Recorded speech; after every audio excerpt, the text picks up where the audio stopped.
ಇನ್ಮೇಲೆ ಹಾಗೆಲ್ಲ ಮಾಡಲ್ಲ. ಇವನ್ ಹಾಗೆಲ್ಲ ಮಾಡ್ದಿರೋ ಹಾಗೆ ನೋಡ್ಕೊಳ್ಳೋ ಜವಾಬ್ದಾರಿ ನಂದಮ್ಮ. ನಾನು ಎಚ್ಚರಿಕೆ ತಗೊಳ್ತೀನಮ್ಮ.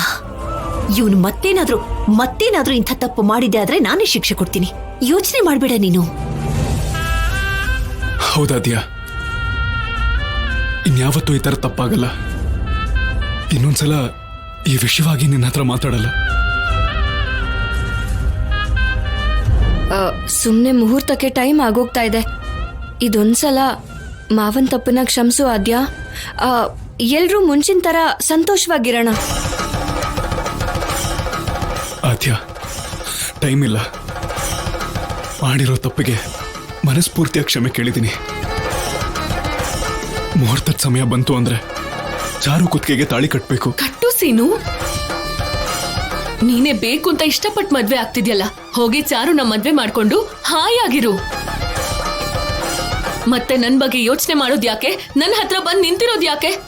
ನೋಡಿ ಅತ್ತೆ, ಹೇಗ್ ಮಾತಾಡ್ತಿದ್ದಾಳೆ.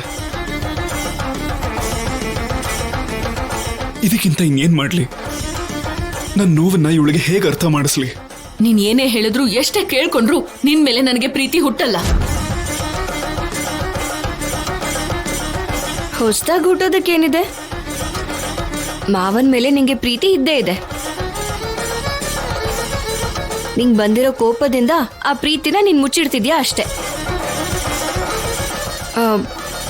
ಅಪ್ಪನ ಹತ್ರ ಮಾವ ಕೆಟ್ಟೋನಾಗ್ಬಾರ್ದು ಅಂತ, ಮದ್ವೆ ಇಷ್ಟ ಇಲ್ಲ ಅಂತ ನೀನೇ ಯಾಕೆ ಹೇಳ್ದೆ? ನಾನ್ ಹೇಳ್ದೆ ಇದ್ರು ಸೀನು ಹೇಳ್ತಿದ್ನಲ್ವಾ, ಆಗ್ಲಾದ್ರೂ ಇದೇ ತಾನೇ ನಡೀತಿತ್ತು. ಅದೇ ನಾನು ಹೇಳಿದ್ದು.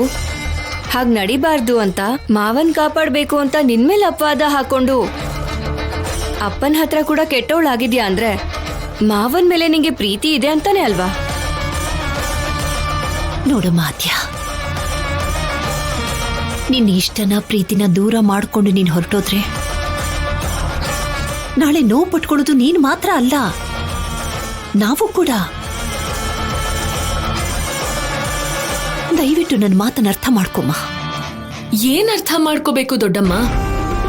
ಪ್ರೀತಿ ಇದೆ ಅಂದ್ರೆ ಪ್ರೀತಿ ಮಾತ್ರ ಇದ್ರೆ ಸಾಕಾಗಲ್ಲ, ನಂಬಿಕೆನೂ ಇರ್ಬೇಕು. ಆ ನಂಬಿಕೆ ಸೀನುಗೆ ಇಲ್ಲ. ಅದಕ್ಕೆ ಯಾರ್ ಏನೇ ಹೇಳಿದ್ರು ನಂಬ್ದ, ಪ್ರಾಣ ಅನ್ಕೊಂಡಿರೋ ನನ್ನನ್ನೇ ಬಿಟ್ಕೊಟ್ಟ.